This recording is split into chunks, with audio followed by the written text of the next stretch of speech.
Hey everybody, Peyton here. This is Tethered, a hybrid approach to following Jesus. You are about to watch a message from our live weekend experience that happens every weekend. If you would like to access the entire experience, you can find a link to that in the description below. But for now, we hope this message helps you connect to God and love others.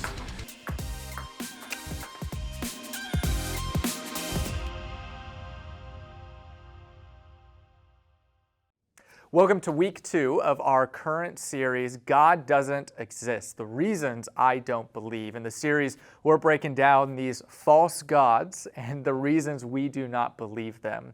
Before we jump into today's lesson, though, I want to tell you that we want to connect with you. You can do that in the connect form at the top of this video if you're watching it live, or down in the chat with our moderators and our hosts. You can also get prayer requests there, and they can pull you into a private chat, or we can find ways to use your gifts and talents and serve with you as well. All the ways for us to connect, to make your weekend experience a more personal experience. And if you're watching this on YouTube later, be sure to check out one of our weekend experiences for something like you've never seen before. Let's go to today's lesson on the false god that we believe. You know, we are on Facebook, and on a recent post that I put out, we had a bunch of people putting on there about the God they don't believe. And the reason is because this God seems to have all these different personalities. And it just seems like there's so many different gods that various churches believe, various believers believe, and it just seems like it's contradicting itself. And I believe that's because this is a distorted view of who God is. And we do this even as people who want to follow Jesus, much less the world that has no desire in following him. We have this idea of God as like a Netflix God. We talked about that last week. This on-demand God that whenever I ask for it, he's my celestial sugar daddy. He will give me what I want. And that is not God. He doesn't exist. There's the callous God we'll talk about in a few weeks. The goosebump God we'll talk about next week. But today, I want to talk about the uptight God. Here's my story. Whenever I was first being introduced to Jesus, I didn't want to follow him. I mean, I didn't have a need to follow him. At least that was my perception at the time. Plus, in my opinion, Christians were narrow-minded. They were judgmental, they were hypocritical, they were boring, they were rigid, they were nerdy sometimes. And plus, if I decided to hang out with them, I couldn't sleep in on Sunday, and I had to do something with them on Wednesday night. They wore these weird t-shirts, they never cussed, they wore khaki pants. I mean, all these reasons why I didn't have any desire to hang out with those Christians. I wanted to have fun. I wanted to choose the friends I wanted to choose and hang out with them and be just like them. I wanted to go to parties whenever I was invited to parties. I wanted a girlfriend and be able to kiss her, right? I had all of these ideas about what Christianity was, my perception of it, and what I didn't want to do. Here was my perception of Christianity, and it might be very similar to yours. You follow the rules, you be nice, you stay safe, and you just are boring. Kind of sounds like what my mom told me when I was 15 years old. It kind of sounds like a courtroom scene where you follow the rules and the judge is in control of the audience. It's his rules. You play by the rules. You play it safe. It's extremely boring. It's this idea of God as an uptight, strict God. I want to believe in God, but there's just too many rules. That's an unfortunate view of who God is. Our God is a God of wonder. He's a God of imagination. He's a God of adventure. He's a God of love. He's the God who created all of these amazing things. And so we need to reevaluate how we view God. And by doing that, I'm going to say something pretty radical here.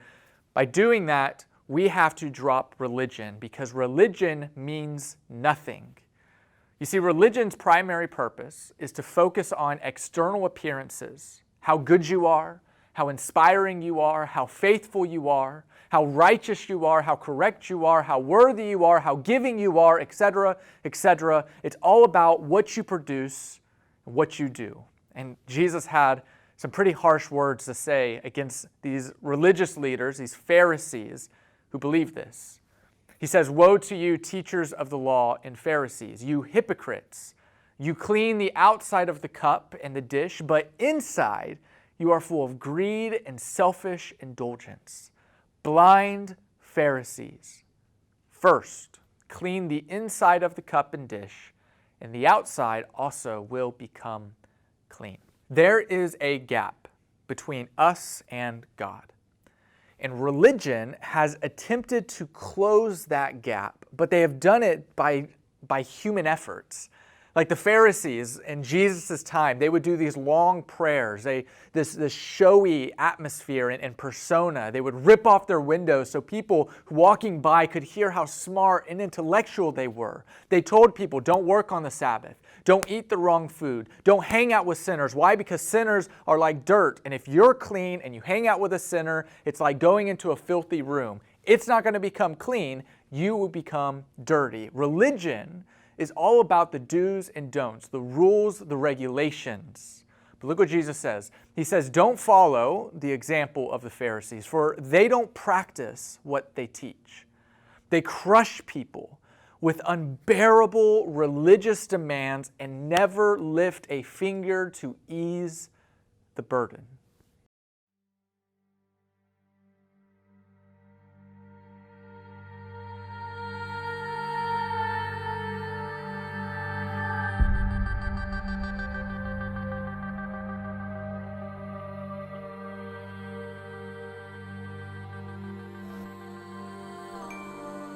What if I told you Jesus came to abolish religion? What if I told you voting Republican really wasn't his mission? What if I told you Republican doesn't automatically mean Christian, and just because you call some people blind doesn't automatically give you vision? I mean, if religion is so great, why has it started so many wars? Why does it build huge churches but fails to feed the poor? Tell single moms God doesn't love them if they've ever had a divorce, but in the Old Testament, God actually calls religious people whores. Religion might preach grace, but another thing they practice. Tend to ridicule God's people. They did it to John the Baptist. They can't fix their problems, and so they just mask it, not realizing religion's like spraying perfume on a casket. See, the problem with religion is it never gets to the core. It's just behavior modification, like a long list of chores. Like, let's dress up the outside, make it look nice and neat. But it's funny, that's what they used to do to mummies while the corpse rots underneath. Now, I ain't judging. I'm just saying, quit putting on a fake look. Because there's a problem if people only know that you're a Christian by your Facebook. I mean, in every other aspect of life, you know that logic's unworthy. It's like saying you play for the Lakers just because you bought a jersey. See, this was me too, but no one seemed to be on to me. Acting like a church kid while addicted to pornography. See, on Sunday I'd go to church, but Saturday getting faded, acting if I was simply created to just have sex and get wasted. See, I spent my whole life building this facade of neatness, but now that I know Jesus, I boast in my weakness. Because if grace is water, then the church should be an ocean. It's not a museum for good people, it's a hospital for the broken, which means I don't have to hide my failure, I don't have to hide my sin, because it doesn't depend on me, it depends on Him. See, because when I was God's enemy, and certainly not a fan, He looked down and said, I want that man. Which is why Jesus hated religion, and for it He called them fools. Don't you see so much better than just following some rules? Now let me clarify. I love the church, I love the Bible, and yes, I believe in sin. But if Jesus came to your church, would they actually let Him in? See, remember He was called a glutton and a drunkard by religious men. But the Son of God never supports self-righteousness, not now, not then. Now back to the point, one thing is vital to mention. How Jesus and religion are on opposite spectrums. See, one's the work of God, but one's a man-made invention. See, one is the cure, but the other's the infection. See, because religion says do, Jesus says done. Religion says slave, Jesus says son. Religion puts you in bondage, while Jesus sets you free. Religion makes you blind, but Jesus makes you see. And that's why religion and Jesus are two different clans. Religion is man searching for God. Christianity is God searching for man. Which is why salvation is freely mine and forgiveness is my own. Not based on my merits, but Jesus' obedience alone. Because He took the crown of thorns and the blood dripped down His face. He took what we all deserved. I guess that's why you call it grace. And while being murdered, He yelled, Father, forgive them. They know not what they do. Because when He was dangling on that cross, He was thinking of you. And He absorbed all your sin and He buried it in the tomb, which is why I'm kneeling at the cross saying, come on, there's room. So for religion, no, I hate it. In fact, I literally resent it. Because when Jesus said, "It is finished," I believe he meant it.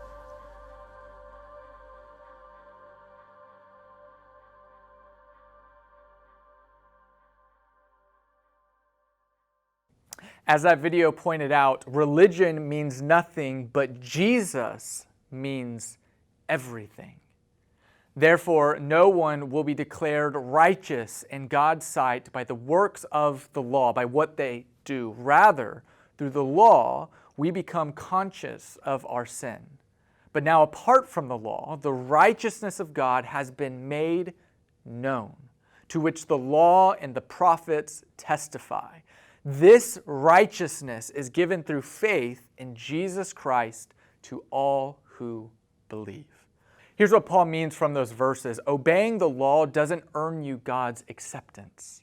Religion says you please God by your works. You do good, don't do bad. Go to church, be a good person, get baptized this way, read your Bible, and then don't drink, don't smoke, don't chew. About 95% of Texas is out at this point. But Paul says, therefore, no one will be declared righteous in God's sight by the works of the law. The law's purpose is to show your need for Jesus. We are all broken. We're all wretched people. We're all, how the Bible categorizes us, sinners. And until you see yourself as a sinner, you won't see your need for a Savior. It's only through Jesus that you are made right with God. It's only through Jesus. The righteousness, the made rightness, is given through faith in Jesus Christ to all who believe. You don't need religion. You need Jesus. Let's think about the comparison of religion and Jesus. Religion is about what I do. Following Jesus is about what he has done. Religion is about me. Jesus is about him. Religion is about what I can do and accomplish. Following Jesus is about what he has already done for us. Religion is about if I obey, he will love me. Jesus is about because he loves me, I want to and get to obey. Most people aren't rejecting Jesus. They're rejecting how Jesus is wrongly represented by followers of him. A recent statistic has said that one-third of non-Christians are open to the idea of hearing and even following Jesus if it wasn't for the negative reputation of Christianity's in their life. Religion has complicated what God has made simple.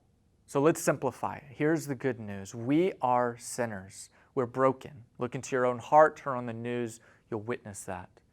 Jesus has died. He lived a perfect life, and he died on our behalf. And because of that, God has forgiven us and will continue to forgive us. You can't earn it. You don't deserve it. It's not all about being perfect. It's all about Jesus. Religion complicates this thing with laws. We look at God as a judge sitting at the bench waiting for us to slip up so he can throw the hammer down and throw us out. But Jesus simplifies it, and he does it with love. He is pursuing you, and he has given you the most important thing to remember.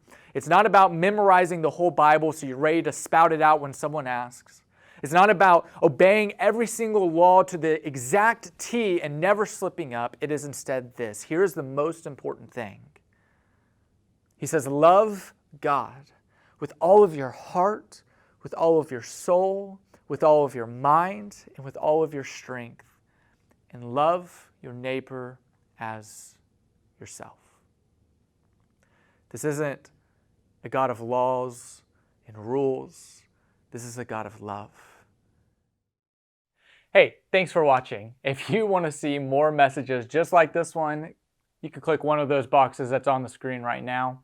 Tethered also creates a customized weekly playlist that's completely free to you that you can find on Spotify called Tethered Tunes. Also, be sure you hit subscribe so you know every time a Weekend Experience message pops up here on YouTube. That's all for now.